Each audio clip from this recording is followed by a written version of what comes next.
bienvenidos a esta noche. No lo olviden, están en sintonía en este momento de... Así es, con el programa Primera Enmienda por el Derecho a la Verdad. Soy Carlos Garín, le doy la más cordial bienvenida. Estamos transmitiendo a través de YouTube, aquí en Magarin USA, también al Pairo TV, Radio Mundo y la red de radios que nos apoya todo el tiempo. Día interesante el de hoy porque han pasado cosas que realmente ni yo me las esperaba y que pueden dibujar un futuro inminente o un futuro totalmente incierto. Cualquiera de dos puntas, pero eso lo vamos a hablar más adelante. I pledge the alliance to the flag of the United States of America and to the republic for which it stands, one nation under God, indivisible, with liberty and justice for all. God bless all of you. God bless America. América grande otra vez, nuestra bandera. Hola, ¿qué tal amigos? Garín Art Café, donde el arte y el corazón se encuentran. Justamente allí, en el corazón de Coconut Grove, nace un espacio diferente, Garín Art Café. No solamente una cafetería, sino también un punto de encuentro cultural, una experiencia sensorial y una causa que transforma vidas. Garín Art Café, la prolongación del Hispanic American Artists Group, organización sin fines de lucro dedicada a recaudar fondos para la creación de un conservatorio de música para niños con autismo. Cada café servido, cada evento realizado y cada aplauso compartido contribuyen a la construcción de un sueño. Aquí el arte respira cada día. Exposiciones de pintura, peñas literarias y lanzamientos de libros, competencias de canto, declamadores e imitadores, ferias culturales y actividades de recaudación, noches de cabaret y café-restaurante, piano bar con música en vivo de artistas locales. Disfruta de excelentes cafés, tapas, vinos y cócteles en un ambiente acogedor, ideal también para eventos privados y celebraciones especiales. Además, el local cuenta con espacios adicionales que ofrecen servicios de belleza y masajes, creando una experiencia integral de bienestar y cultura. Garín Art Café, punto donde se unen el arte, la solidaridad y la comunidad, junto al Hispanic American Artists Group, al Pairo TV y Radio TV. En los horarios de martes a sábado 7:30 en la mañana a 6:30 de la tarde y los domingos de 8:30 de la mañana a 11:30 pasado meridiano. Garín Art Café, un espacio para el arte, para compartir y para hacer la diferencia. Porque cuando el arte se une a una causa, el impacto es infinito. América grande otra vez, nuestra bandera. Ayer estuvimos en un evento por la noche, Néstor y yo. La importancia no fue el evento fue fantástico, la pasamos bien. Pero lo importante es que un amigo que ha sido erróneamente señalado muchas veces por el exilio en Miami, uno de los artistas más relevantes que puede haber tenido la música cubana en la ópera, pero que siempre ha mantenido este concepto extraño de que la derecha es mala. El Mango es un tipo anticomunista, pero demócrata. Erróneamente demócrata. Pero siempre Dios tiene algo planeado que te va a hacer cambiar. Por cosas de la vida, este hombre tuvo que ir a Cuba por una emergencia de su mamá. Y llegó ayer. Y estuvo en el evento. Y en lugar de cantar, se puso a llorar. Y dijo: ustedes no se imaginan lo que yo acabo de ver en Cuba. No importa lo que les digan. No se imaginan lo que yo acabo de ver en Cuba. Por favor. Si van a entrar, van a bombardear, van a sacar a Raúl y al otro sinvergüenza, háganlo ya, por favor. Yo nunca imaginé ver a licenciados, a letrados, a gente de cultura comiendo de la basura.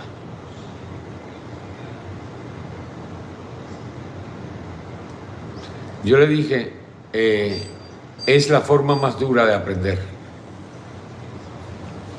Porque todavía cuando tú lo sabes, y tienes la conciencia de qué es lo que hay realmente, no deja de ser espeluznante el escenario dantesco que vives en Cuba, pero estabas preparado para eso, para asimilarlo y para combatirlo.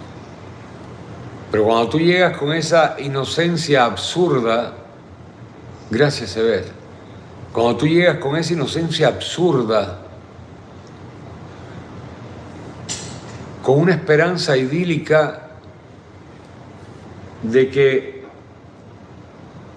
vas a encontrar lo que tú quieres encontrar, no lo que realmente es. Y sabes que aquello está mal, pero nunca has querido aceptar lo mal que está. Y de pronto llegas y te encuentras este escenario. Es indudablemente una lección extremadamente dura. Un hombre que hasta conmigo ha discutido, incluso en televisión, porque está en contra de la intervención militar, está en contra de una agresión, está en contra absolutamente de todo. Y siempre le ve la punta a la izquierda. ¿Saben por qué? Porque salen de Cuba con esa idea de democracia y lo convierten en sinónimo de demócrata. Y luego aquí pues son enemigos de la derecha sin darse cuenta que precisamente de donde vienen es de la izquierda. Entonces es algo como que no tiene sentido que tú salgas de la izquierda en Cuba para venir a apoyar a la izquierda acá. Ah, pero le suena demócrata. Claro, es mi amigo, pero nunca ve mis programas. Y por eso lo dije, tuviste que aprender la lección de la manera más fuerte. Qué duro llegar a Cuba y encontrarte a tu mamá comiendo de la basura de un restaurante. Pero que no es el caso de que tu mamá sea pobre, es la sociedad la que es pobre. Pero más allá de pobre, desesperanzada. Esa es la realidad. Ese hombre que siempre ha estado en el lado para él correcto, a pesar de ser anticomunista, estaba en el lado equivocado, en el lado erróneo. Ayer llegó con el alma hecha a pedazos, como dice la canción, totalmente compungida, y rompió en llanto, no a denunciar, sino con un alarido de reclamo de un ápice de esperanza.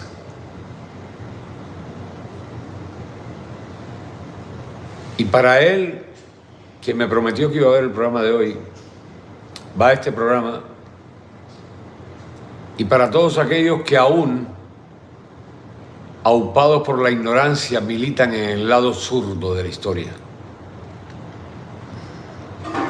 Y a otros que realmente son cómplices, todos esos que salen a las calles, en los videos en Cuba, apoyando al régimen, en las redes sociales, apoyando al régimen y hablando maravillas de Raúl Castro y de la revolución y de cuanta porquería es inherente a esta obra macabra del castromarxismo que ha dominado Cuba por 67 años.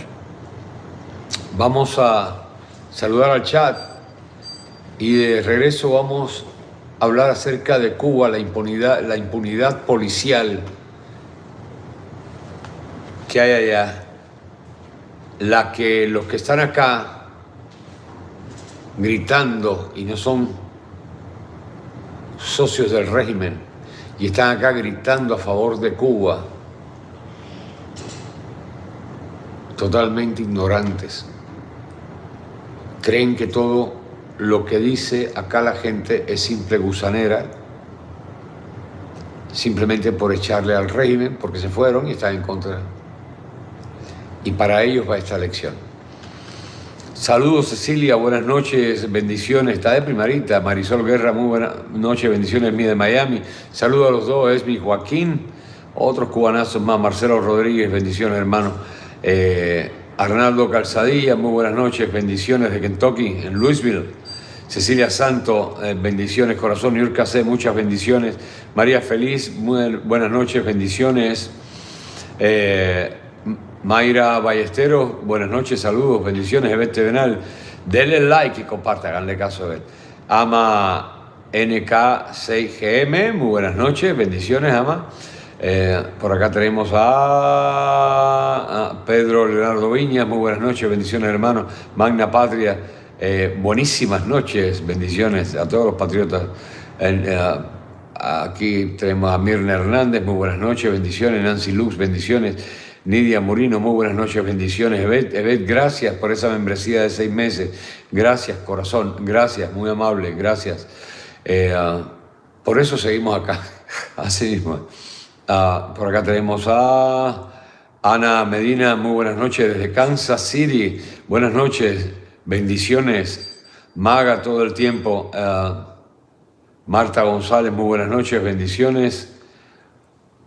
Magna Patria dice, eso es el surdaje o socialcomunismo en cualquier lugar del planeta y en todas las épocas. Han matado 500 millones de personas en el mundo. ¿Qué se puede esperar en Cuba? Así mismo, y lo que es más duro de esperar es la cantidad de gente que los apoya porque son testaferros de ellos, pero la mayor cantidad de gente que los apoya por ignorantes. Ahí atacaron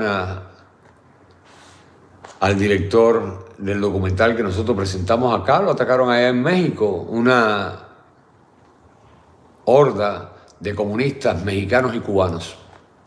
Impresionante. Viviana Globowicz, buenas noches, bendiciones. ¿Cómo pudiste entrar? No lo sé, pero estás acá. Bendiciones. Marta González, sí, es una penosa realidad, muy penosa, muy penosa. Y bueno, vamos con esto porque es extremadamente interesante, aunque doloroso. Bueno, en Cuba,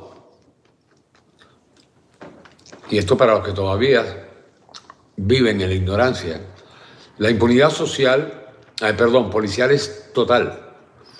La policía y la seguridad del Estado golpean, amenazan, detienen arbitrariamente, vigilan, fabrican delitos, reprimen a los ciudadanos por pensar diferente y no enfrentan ninguna consecuencia, que es lo más penoso de esto. ¿Por qué?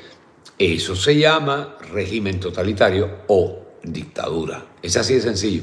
Yo lo viví en mi propia carne.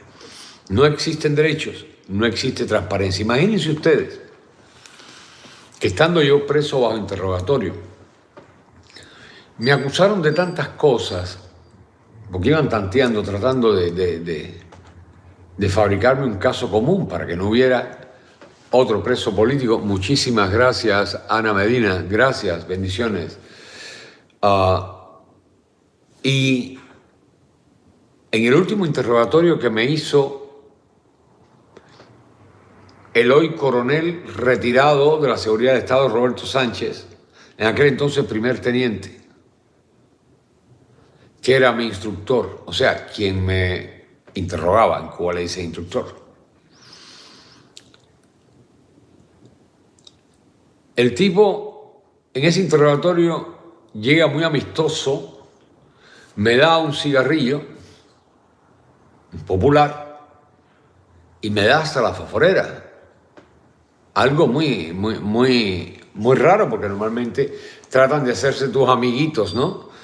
Y como no funciona, pues te someten a un periodo largo de interrogatorio, de torturas, golpes, etc. Aislamiento, muchos tipos de torturas físicas y psicológicas. Y de pronto viene este pequeño oasis. El tipo, tu amigo, te da el cigarro y tú lo coges porque lo tienes que coger. Primero, no tienes cómo conseguirlo tú ahí. Y segundo, es como quitarle cualquier cosa. Pero la amabilidad de encenderme el cigarrillo, algo que jamás harían, nunca me darían un encendedor a un preso.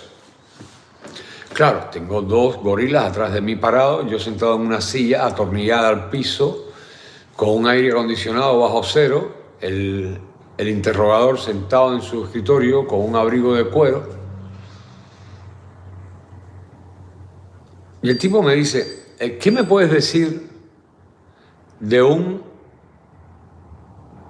tipo al que le metieron un tiro en el pecho en un Lada rojo en la autopista Ochovía.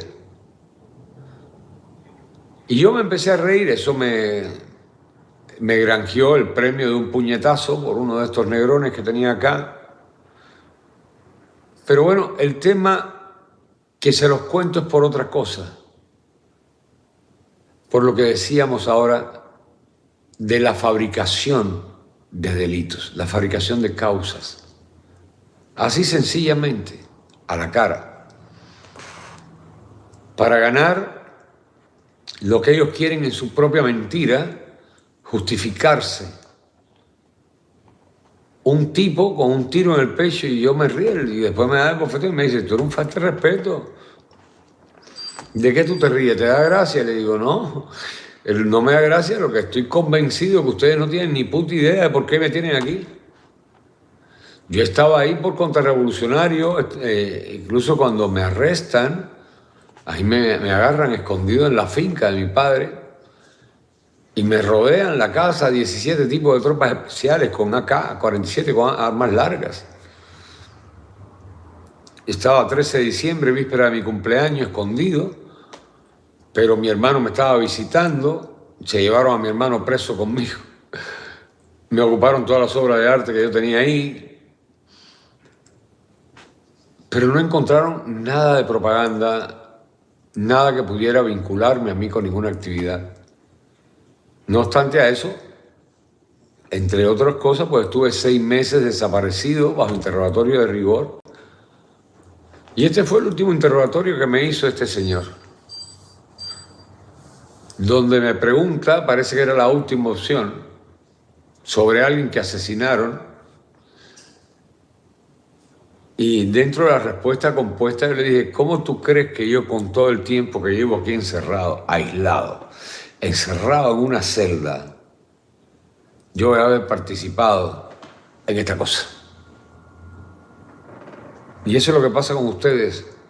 Y él me dice, es que no entendemos por qué alguien tan preparado como tú quiera irse del país. Y yo le dije, es que yo no me quiero ir del país, yo quiero cambiar Cuba. Eso me granjeó otro golpe. Y bueno, ya ahí más nunca me volvieron a interrogar. Pero pasé por interrogatorios, de carro robado, de malversación de fondos del gobierno, desvío de recursos, cualquier cosa. Y todo iba dirigido a lo mismo, buscando la forma de presionarme para que yo delatase a mis compañeros. Al final, bueno, salí por medio de Naciones Unidas por el Alto Comisionado de Refugiados, prácticamente directo. Me soltaron un 24 de mayo, un 17 de mayo, y el 24 de mayo estaba en Ecuador, con el auspicio del Comité de Damas del Ejército del Ecuador. Y yo estoy convencido, y no es que yo me les escapé, ellos me dejaron ir. Y ahí no se escapa nadie. Pero bueno, el tema, hablando de lo que le contaba, no existe transparencia en Cuba, no existen derechos, no existe justicia real para el ciudadano común cuando el abuso proviene de quienes ostentan el poder. Y mientras millones de cubanos viven en medio de apagones, de hambre, miseria, que es la realidad que acaba de descubrir este amigo mío, el régimen continúa destinando recursos para reprimir al pueblo.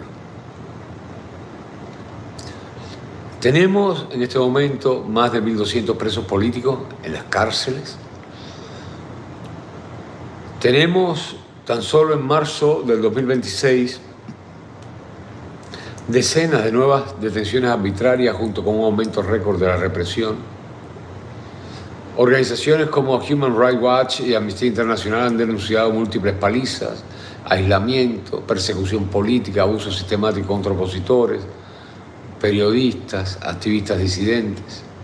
Entonces, desde las protestas del 11 de julio, miles de cubanos han sido detenidos, procesados, vigilados por motivos políticos. Y la gran mayoría sigue injustamente retenida hasta el día de hoy.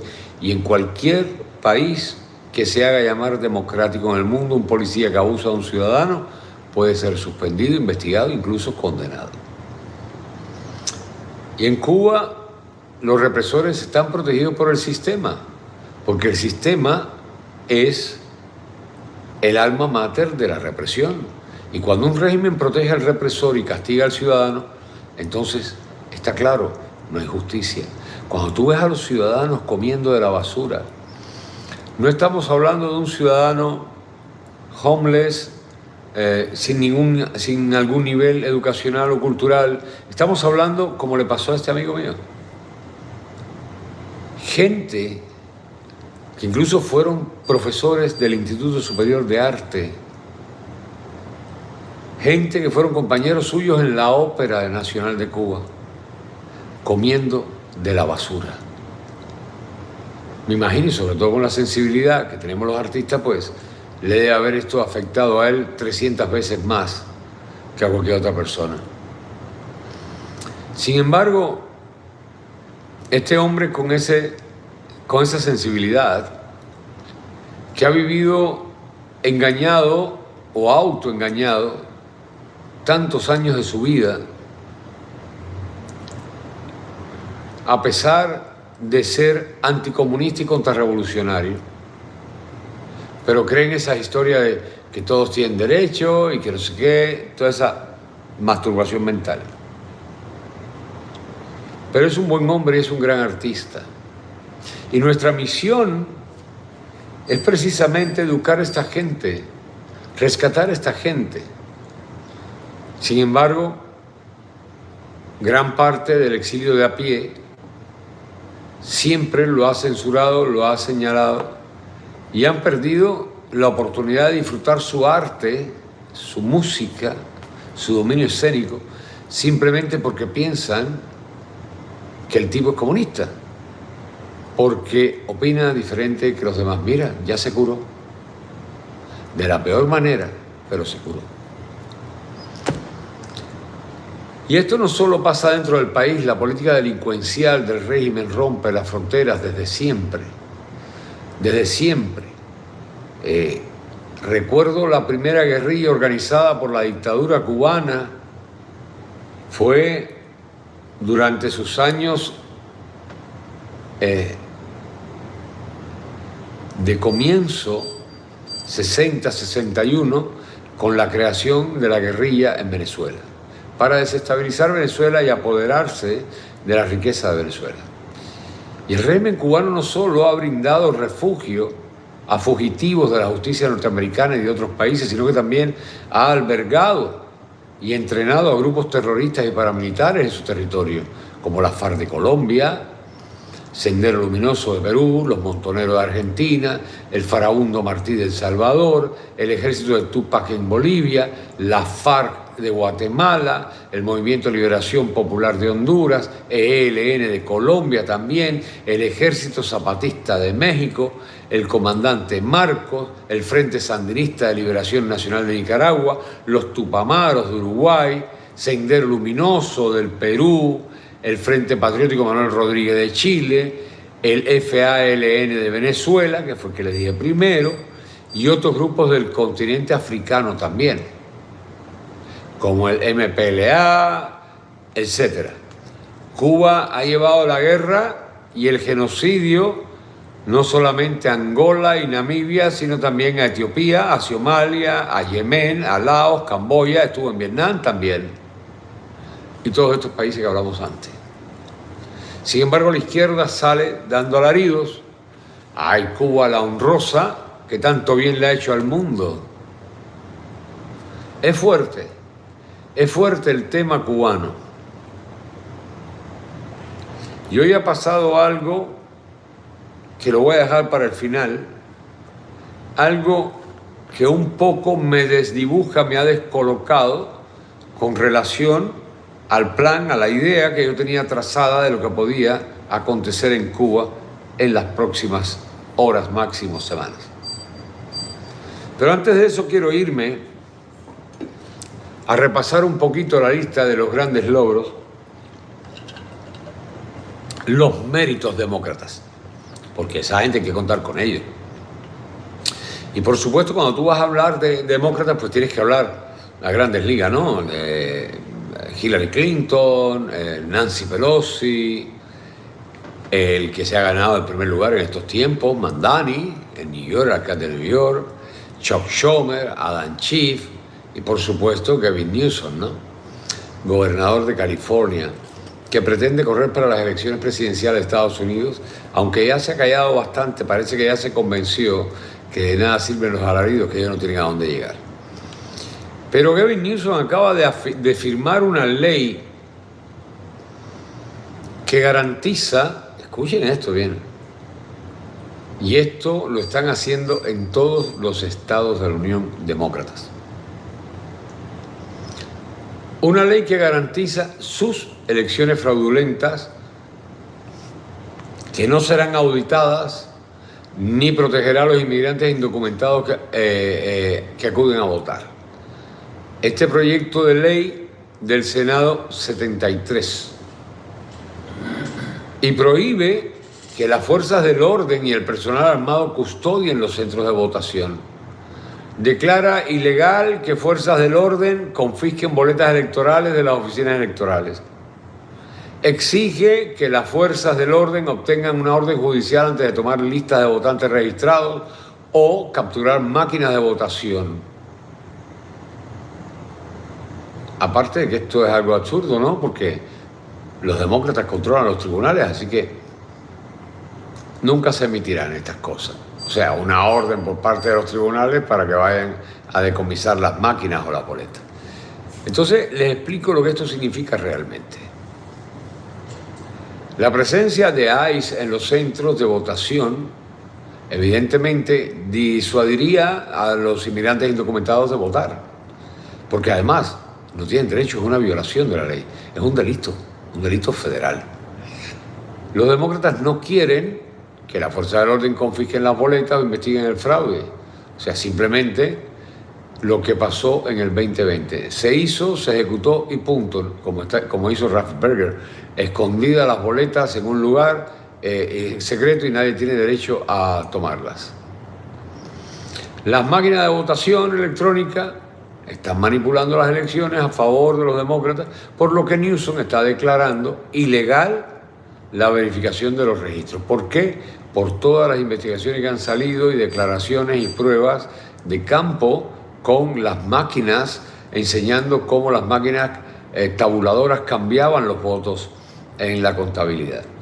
Entonces, Newsom está diciendo literalmente que los demócratas están manipulando las elecciones en California, porque ellos, como no tienen vergüenza y viven tan seguros del poder que han logrado, pues les da lo mismo restregárselo en la cara a todo el mundo. No olvidemos que también este es el hombre que legalizó la verificación de identificación. O sea que todo el mundo podía votar, quien quiera que fuera, diciendo un nombre simplemente, sin identificarse.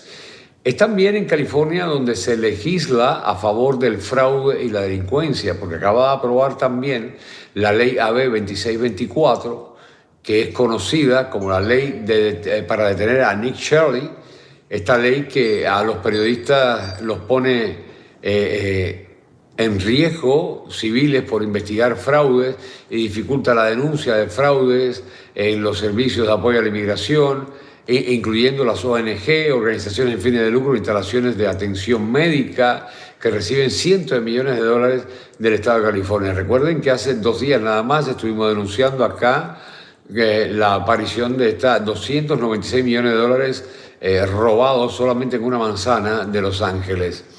O sea que esta ley habría tipificado como delito denunciar supuestos auspicios en Los Ángeles o en el centro de aprendizaje somalí, por ejemplo en Minnesota, que han estado cometiendo fraude. Esta ley que ha aprobado Gavin Newsom vira las cosas al revés. Entonces, los delincuentes son los periodistas o los investigadores que lo han denunciado, que lo han descubierto. este fraude en los hospicios, este fraude en los centros de aprendizaje, estos fraudes en las clínicas. Entonces, si los periodistas alegaran miedo razonable, sintiendo presión, amenaza, y el propietario del negocio exigiera por escrito que no se publique el video, sencillamente las evidencias desaparecen y, so pena de ser acusado con felonía, el periodista o el investigador que lo hizo. En pocas palabras, California busca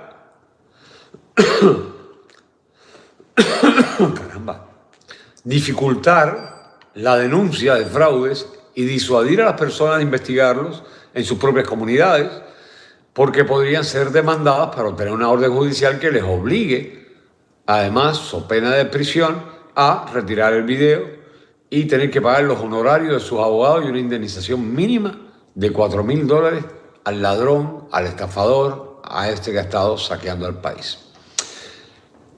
¿Qué es lo que pasa con esto? Porque resulta que la esposa del fiscal general de California, la señora Mia Bonita, es la que impulsó esta ley para que entrara en el Senado de California y ahora está intentando convertirla ya en ley. Y esto no sé cómo no lo ven como un conflicto de intereses, pero lo cierto es que California es el gran laboratorio demócrata de los Estados Unidos y esto que estamos viendo lo están llevando a todos los estados demócratas. El pánico total en la bancada demócrata, porque todo esto era lo que formaba parte del elaboradísimo plan llamado Blue Wave, la ola azul, con la que iban a arrasar. Y la ola azul no pasó de ser simple publicidad. Todo se les ha caído. Entonces, bueno, volvamos con el tema de Cuba para los defensores de Raúl Castro en esta ocasión. Ya yo hablé en un programa anterior un poco de esto, pero quiero reforzarlo, porque es importante que conozcan al monstruo que tenemos en Cuba. Es importante que conozcan al monstruo que tenemos en Cuba. En la segunda semana, y esto es historia del triunfo de la revolución, cuando no había aún ni tiempo ni condiciones para juicios justos, esto yo lo he hablado más de 1 millón de veces, convirtieron la dirección de la revolución a rebeldes ignorantes cargados de odio, los convirtieron en fiscales y jueces. Y Raúl Castro ordenó cavar una zanja de 12 metros de largo, 3 metros de ancho y 3 de profundidad. Y antes del amanecer condujeron decenas de presos en buses hasta ahí, con las manos atadas y los rostros demacrados, muy demacrados. Uno intentó escapar y fue capturado. Algunos lloraban, la mayoría permanecía en silencio y serena. Uno por uno, los castristas le fueron disparando, uno por uno, mientras caían en las fosas comunes las prácticas del fascismo y nos dicen que nosotros somos fascistas.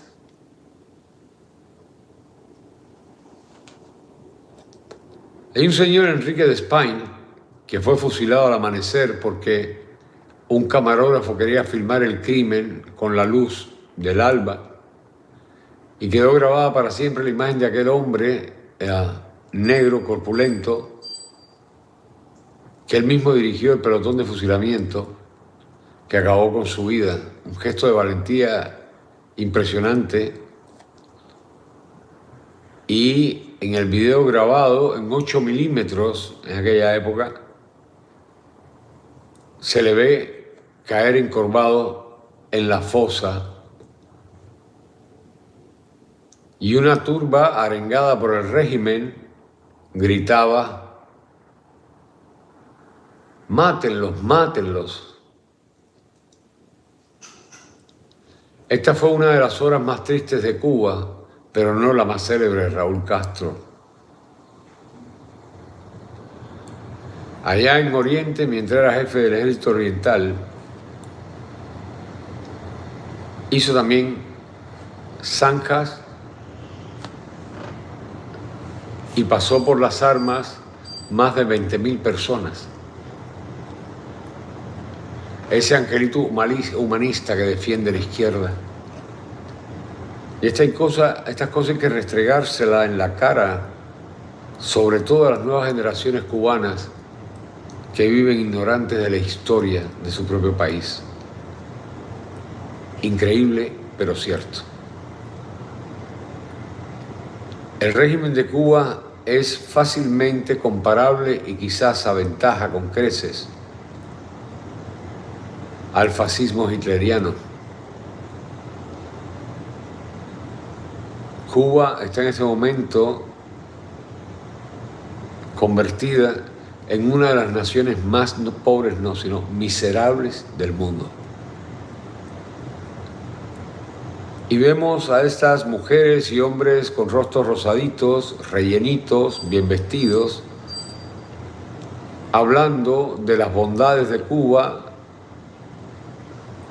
y del embargo norteamericano. Por fin ya quitaron la palabra bloqueo, pues se dieron cuenta que estaban hablando sandeces y que todo el mundo lo censuraba por eso. Pero qué triste ver tantos cubanos en videos hablando flores de Raúl o poniendo en las redes sociales: Raúl es patria y la patria no se toca, y 1000 sandeces más. Es triste ver cómo el propio cubano, grandes cantidades, calla ante la violencia, ante la represión del régimen dictatorial cubano. Pero se le está acabando el tiempo y eso se los dejo para el final. Volviendo a América, y otro tema que es uno de los temas que más yo suelo tocar por la importancia enorme que tiene. Las mezquitas musulmanas están proliferando como hierba en todas las ciudades de los Estados Unidos. Y que no me digan que no lo saben los políticos, porque ante la vista y paciencia de esto se está dando, no es un secreto, no son escondidas, porque además ellos hacen las mezquitas bien grandes para que se vean. Y sin embargo, muchos norteamericanos todavía se cuestionan por qué, si tienen todas estas mezquitas enormes, se detienen en las calles y paran el tráfico para rezar en las calles. O se hacen los chivos con tonteras o son realmente ignorantes o estúpidos, porque la respuesta es sencilla. No se trata de rezar, amigos. Es una declaración de guerra. ¿Que acaso no lo entienden? Por eso es importante compartir estos programas. Los invasores, tal como lo hablamos años atrás que era el proceso, hoy llegaron a la etapa de reclamar su territorio. Imagine that. 85% of world's refugees are Muslim. El 85% de los refugiados mundiales son musulmanes. But no one of 56 Muslim countries are taking refugees. O sea, ni uno de los 56 países musulmanes recibe a un refugiado. If Islam so great, why aren't Muslims taking care of their own? ¿Por qué? Porque no. Porque realmente el Islam, si fuera bueno, los tomaría, pero no lo es. Porque los musulmanes son partes de esto. Y tienen 3 fases dentro de la inmigración musulmana. Fase 1, pocos en número. Lo hemos hablado. Para vender el Islam oprimido, se victimizan, alegan islamofobia, más tolerantes con los demás, son más amigos, llegan al barrio y son amigos del cristiano, del judío, del maometano, del budista, de todo el mundo. Fase 2, ya no son pocos en número, son muchos, pero ya se convierten en una gran minoría. Entonces ya ahí cambia la historia de víctima de Islam oprimido a Islam indignado. Y como es indignado, ya no se victimiza, entonces es amenazante. Ya exigen la ley islámica para ellos poderse defender, porque esta sociedad no los defiende. Exigen la Sharia y son completamente intolerantes con los infieles. Fase 3, mayoría, ya eso está en New Jersey y otras ciudades de los Estados Unidos, ciudades de Texas, etcétera, donde son mayoría. En esta fase 3, donde son una clara mayoría, ya lo muestran como el Islam dominante, militante, la ley islámica estricta. Matan, someten a todos los infieles. Y esto, señores, ha sido no de ahora. El que quiera ser ciego es estúpido.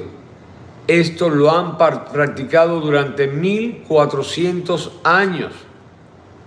Es una estrategia ideológica de guerra.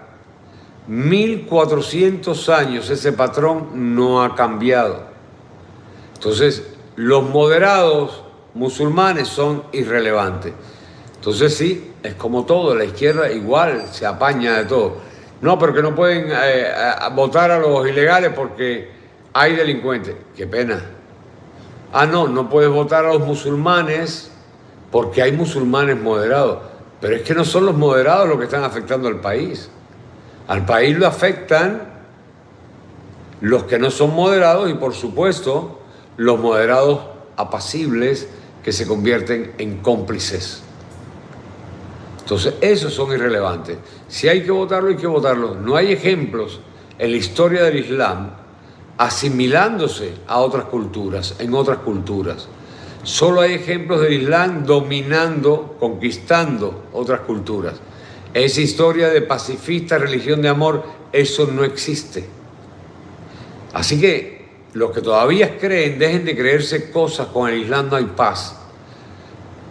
No es que para seguir la retórica de la sociedad impuesta por la izquierda, de tolerancia, de inclusividad, de mente abierta, no. Ni está siendo tolerante, ni está siendo inclusivo, ni está siendo de mente abierta cuando te tragas la lengua y no señales y no combatas el Islam. Simplemente estás siendo conquistado, porque el Islam es cómplice con el Partido Socialista Demócrata Musulmán de América y te lo han ido metiendo así. Hay que ser tolerante, la mejor sociedad, el progresismo donde todos somos iguales. Y ahí vas tú y caes en la retórica, o sea que estás siendo simplemente conquistado. De hecho, uno de los más afamados islamistas, el erudito islámico Mohammed Nusayrat, que es residente en Chicago, dicho sea de paso, declaró abiertamente, y lo cito: no vinimos para coexistir, somos superiores a todos los demás. Si otras religiones quieren vivir con nosotros, deben adorar a Alá. No son palabras de Carlos Garín, son palabras de uno de los eruditos islámicos más afamados del mundo, Mohammad Nusayrat. Pero además, con estas palabras y todo, es ciudadano americano y está aquí. O sea, no se trata de la oración. El Islam es un movimiento político disfrazado de religión. El Islam debe ser reclasificado como un movimiento político en lugar de religión. Solo entonces Estados Unidos podrá reclasificar a los musulmanes que no se han asimilado y que actualmente practican el Islam como terroristas extranjeros. Así que esto hay que tenerlo en cuenta. El camino del Islam es siempre el mismo: establecer una mezquita, crear un enclave, aumentar la población, reclamar victimismo, resistir a las autoridades y costumbres locales, explotar la guerra jurídica, instituir la sharia, secesionarse, tomar el control y después desplazar a los demás. De hecho, es muy curioso que en un país como España, que tanto vuelo les ha dado, ya hoy por la mañana estaban los musulmanes en una ciudad española exigiendo que los españoles salieran de ahí, que eso era tierra musulmana, y votándolos por la fuerza. ¿Y el gobierno qué? Bien, gracias.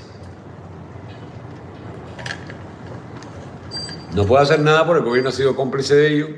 El gobierno ha ganado millones de dólares, la gente del gobierno, si no pregúntenle a Pedro Sánchez, con ellos, y entonces no pueden hacer algo porque si no los denuncian. Y veamos cómo ha funcionado esto, porque,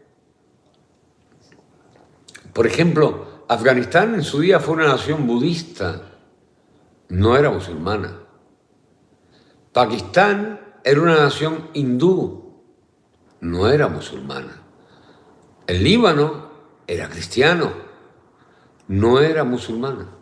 O sea, ¿ves algún patrón repetitivo, coincidente en esto? Hoy todas esas naciones y otras más son islámicas. Y si seguimos por este camino, pues Europa será la siguiente en caer completamente. ¿Y luego qué? Estados Unidos. Inevitablemente ese es el camino. El Islam ha utilizado este método durante 1400 años, como les decía antes, y no piensa desviarse de una estrategia de conquista tan exitosa. Porque la pregunta aquí sería, ¿por qué nuestros líderes no reconocen esta amenaza inminente? O quizás sí la conocen, pero negocian y se alían, a pesar de saber que son nuestros enemigos. Porque piensan que tal vez ellos, con los millones que han cobrado, podrán abrirse y nadie los va a tocar. Sin pensar que estos bárbaros musulmanes nunca van a estar en paz con nadie mientras no sea musulmán. Y para los hispanos tan fiesteros, ¿verdad?, y gozadores, y que salen a apoyar con la bandera de Palestina y la bandera de Irán y cualquier porquería que sea con tal de ir en contra de Trump, les voy a regalar unas palabras de un gran musulmán. Dice este señor, y lo pusieron en práctica en Francia: la música es la voz de Satanás. Escuchar canciones, incluso sin instrumentos, es haram, o sea que está prohibido, porque corrompe el corazón, y los ángeles jamás entrarán en una casa donde se toque música. Quien escucha música comete un pecado grave y debe ser sancionado y castigado por el Islam.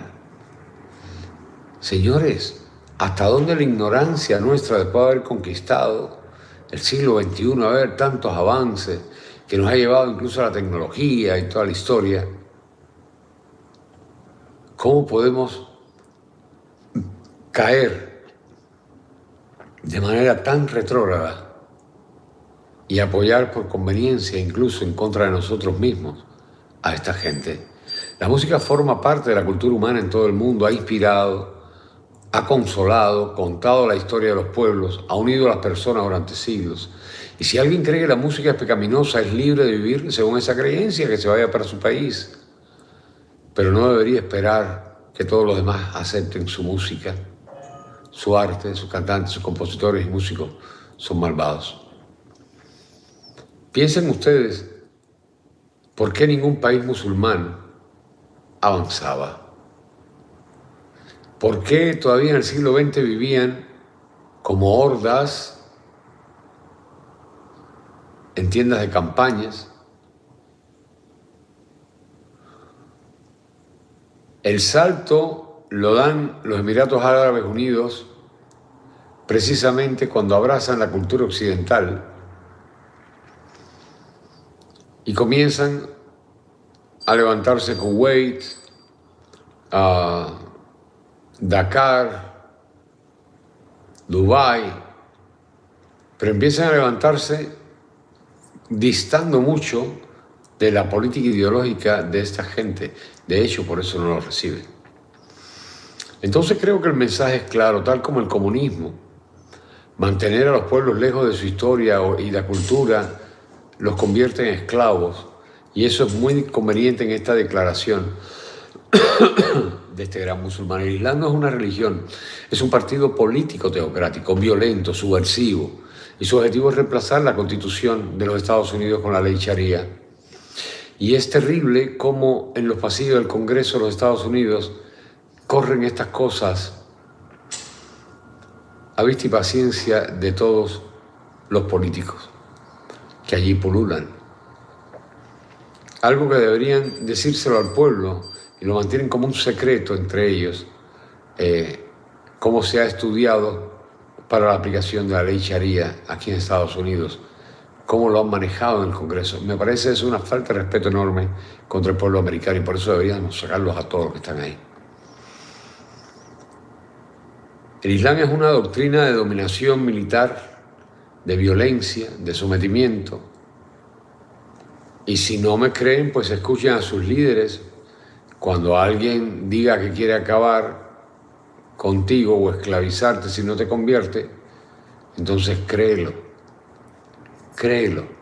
Y para eso están aquí, para acabar con América, como están haciendo con el mundo. Depende de nosotros si nos quedamos callados también y no censuramos a los políticos corruptos que son cómplices de la islamización de América. Y como les había prometido, para cerrar, esto pasó hoy por la mañana en la periferia de la base naval de Guantánamo, en Cuba.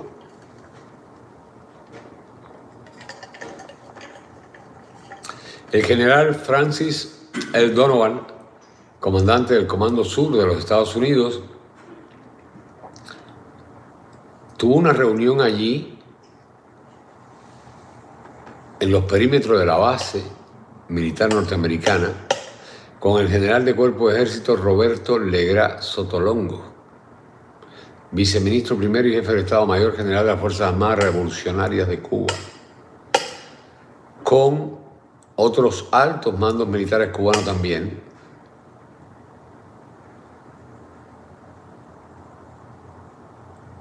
No sé si esto lo dirán los medios, pero realmente cambia completamente la proyección, el mapa de proyección geopolítica que teníamos a este momento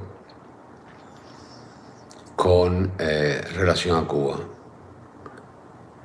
Ya esto, si analizamos a fondo, no habla de una intervención, al menos una intervención masiva. La imagen que yo interpreto de esto es posiblemente acuerdos extraoficiales de no movilizarse mientras hagan una operación quirúrgica efectiva para remover algunos elementos del gobierno. Fíjense que aquí no hay involucrado ningún miembro del gobierno civil, o sea, ni Marrero, ni el otro sinvergüenza, ni Díaz-Canel, ni el otro sinvergüenza, ni la hija de Castro, Mariela, ninguno. El jefe del Estado Mayor General de la Fuerza Armada, general Roberto Legras Tolongo, con otros altos mandos militares cubanos. Es muy probable, como estamos analizando ahora, que esto cambie completamente la proyección o el objetivo de proyección de la entrada a Cuba. Porque bueno, el refrán es bien antiguo y lo dice bien claro: guerra avisada no mata soldados. O sea que si está el jefe del Comando Sur de los Estados Unidos hablando con el jefe del Estado Mayor General de las Fuerzas Armadas, es para que no hayan sacrificios. Pongan el sello, y más que cualquier cosa que se haya dicho antes, más que cualquier reunión, cualquier publicidad, esta reunión de hoy, casi le pone el punto final a la historia de la dictadura cubana. Denlo por sentado, compren palomitas y siéntense frente a la pantalla, que vamos a ver pasar el final feliz.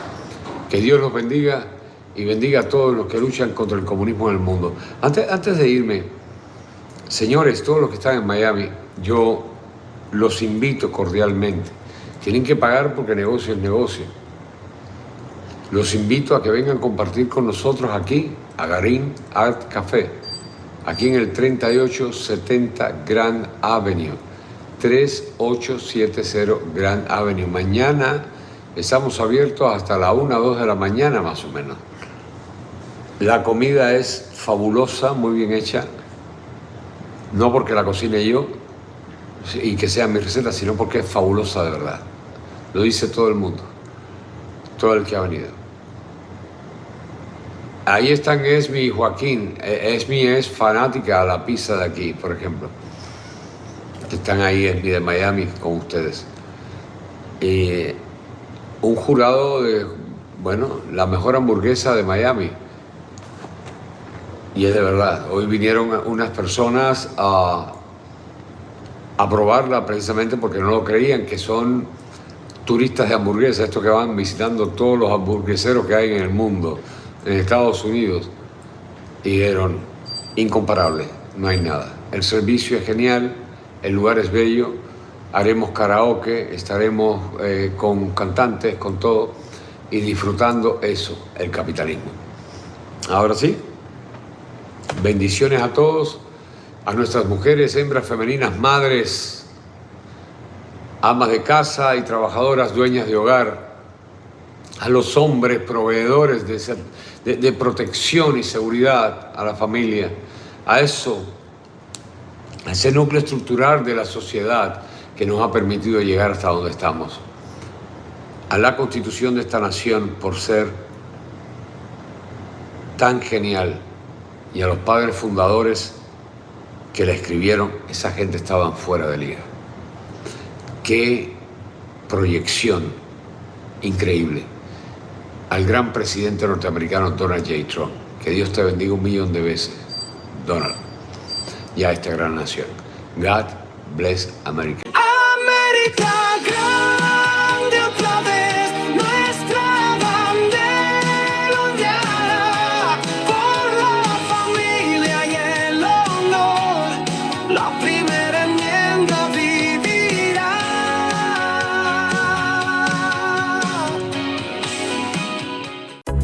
Pink Melon. Desde Alpairo TV te presentamos una marca creada por la empresaria Sandra Santana, accionista de Alpairo TV y modelo del canal, sinónimo de actitud, sofisticación y autenticidad. Cada pieza refleja confianza, belleza y ese toque único que te hace destacar. Descúbrela en Alpairo TV junto a Sandra Santana, accionista y modelo del canal. Pink Melon.